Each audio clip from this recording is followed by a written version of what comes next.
Hello, welcome back to my channel and to my Fighting Fantasy Gamebook retrospective. And today we're talking about books 18 and 19, Rebel Planet and Demons of the Deep. Now, back in the day, I'm not sure that I played this book more than once. I think I just looked at it and then moved on to the next. I wasn't very interested in it because it's yet another sci-fi book. Oh God, I'm so sick of these by now. But playing it again this time round, I got a pleasant surprise. It's actually really good. It sees the introduction of a new writer to the system, Robin Waterfield, and straight away you notice a difference in the text. It's very well written. Waterfield has come up with a really good science fiction scenario. So what's happened is man has gone out into the stars, and then he's come across this new race on this planet. And they are quite strong, and they've pushed back against the Earth Empire and have taken over the Earth. And now you're a special agent who's going to be sent to that planet to destroy their central computer, which runs all their lives, and destroy this evil empire. And Waterfield goes into some description at the start of the book. I mean, it's a really heavily plotted and thought through science fiction premise. So there's 3 different species of these aliens on this planet. And they all think and act in different ways with different personalities. And that's going to become part of the gameplay. It's a bit odd, right? They have this central computer that they all telepathically link into, like a hive mind, like ants, right? And that tells them what to do. And the idea is that you're going to destroy that computer, and then they're all going to become zombies, even though they all have different psychological profiles. I didn't quite understand that bit. And it's interesting that Waterfield, when he's putting his plot together, he's thought through all the things that don't quite work out, and he keeps putting in brackets and trying to explain. It's a bit overwritten, actually. But I kind of admire him. He's tried to come up with a really good concept. And this book does everything that the Rings of Kether should have done and didn't do. It sets up this system where you have to go, you're undercover, you're pretending to be a merchant. And you go undercover to each different planet. And in each different planet, you have to meet a member of the human underground. And they've got a particular code name, and they can give you a particular piece of information about this code that you put into the computer at the end. So it's a detective thriller, like Rings of Kether. But unlike Rings of Kether, which just turned out to be like a series of annual games, this one actually has proper detection, right? You meet people in different ways. The whole way that the safe path through the book has been constructed is very, very clever. There's all sorts of twists and turns. And there's bits where you come to meet someone, you subtract something from the paragraph, and you get to talk to them and all this sort of stuff. It's very well done. Each planet, the process that you go through to get the code is very clever. And brilliantly, when you get to put the code into the machine at the end, you're not told what it is. You have to work out how the numbers work. So it involves a bit of intelligence and smarts, and you get to know the psychological profile of the 3 different types of aliens. And so one of them will talk to you in a sort of symbolic way, and you have to read the meanings of what they're saying. It's very clever. I was really impressed by it. I was not expecting it to be a very good book. And I thought it was ingenious, it was always interesting. Some bits of it went off on a tangent and got a bit silly. At one point you have to go up to some kind of bird's nest, and then a crack is something that's absolutely essential, like this kind of weird staff. And then later on, this alien that's just a shadow on the floor says, "Can I have that staff?" and tells you a really important piece of information. But despite all that, I really enjoyed it. It holds together well. It's a bit of an anticlimax at the end, right? You have to get this particular piece of explosive to blow up the computer. Any other explosive won't do, right? You blow it up and it just says, "Oh, well done, your mission is over." I thought, wow, I've gone through all that. But okay, but that's a minor down point, because actually this is a really good one. In fact, I even go so far as to say it's one of my top 6 or 7 so far in the series. I really, really enjoyed it. Quick word on the artwork.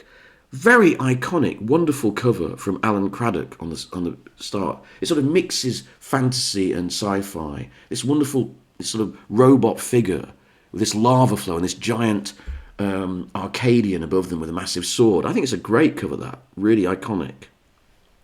The interior artwork is done by a guy called Gary Mays.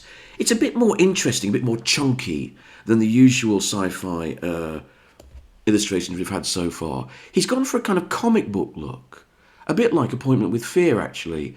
I'm not sure that I would have gone for that. I'm not sure it's the right tone for this kind of detective novel. But it's quite good. You don't really remember any of the images, but it's okay. It kind of works.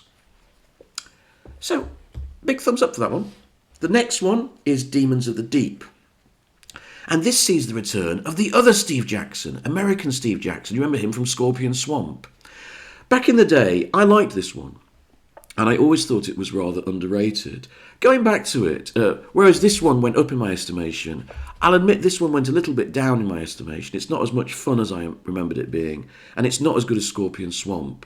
But I like the conceit of it, right? So at the start, there's some pirates like, "Arr, Jim lad, arr." They get you, and they chuck you off their boat, and you're sort of sailing to the bottom with your hands tied. It looks like curtains for you. But then, suddenly, mysteriously, you survive. And what you've done is, just by luck, you've landed in a magic pentagram right in the middle of Atlantis, as you do when you fall off a boat. And now you've got gills like a merman, and you can swim around. And you find out from this nice person who's there in Atlantis to welcome you that you've got this magic power and you can now swim through the sea. So the whole adventure is set underwater, which I really like, in this kind of underwater kingdom. And you've got to find these black pearls by nightfall. You've got one day, and that will help you defeat the pirates and get back to life on the surface. It's a nice adventure. It rattles along well. I like the way that the safe path has been worked out again. And one of the things I like about this adventure is it resolves in different ways. So there isn't just, you turn to page 400 and you've won. There's all sorts of things you can do. You can survive, but you don't actually beat the pirates and you don't get any treasure. Sometimes you can beat the pirates, but you don't get any treasure, etc. What you want is to beat the pirates, take them back to port, and take all their treasure. But there's various different ways that the adventure can resolve itself.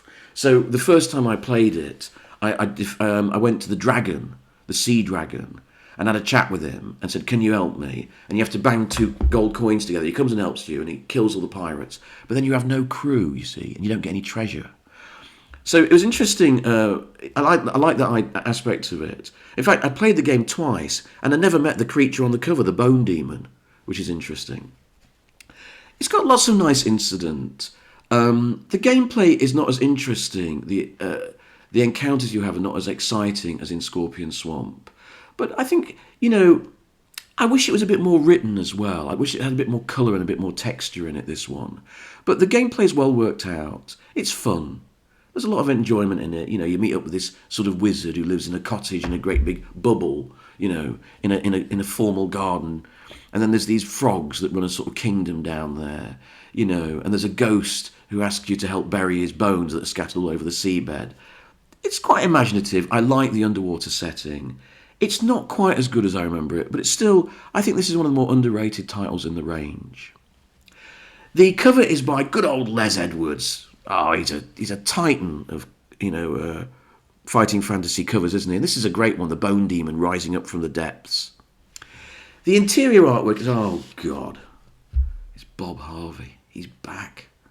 Oh, I just don't like Bob Harvey. I'm sorry, I find him so bland. His characters are dull. In this one, most of the time he's doing fish and creatures of the deep. He's quite good at that. There's some quite atmospheric drawings. I just think I could have done with an Ian McCaig or someone like that. But overall, thumbs up for this one too. So that's 2 thumbs up. Much better than the last time I did a double bill of Rings of Kether and Seas of Blood. I like both of these ones. Rebel Planet, that was a real find. That's one of the secret best books of the series. And probably the book that's most gone up in my estimation. I just changed my camera angle just for the hell of it. One that's gone up most in my estimation since I started doing this series. Thanks very much.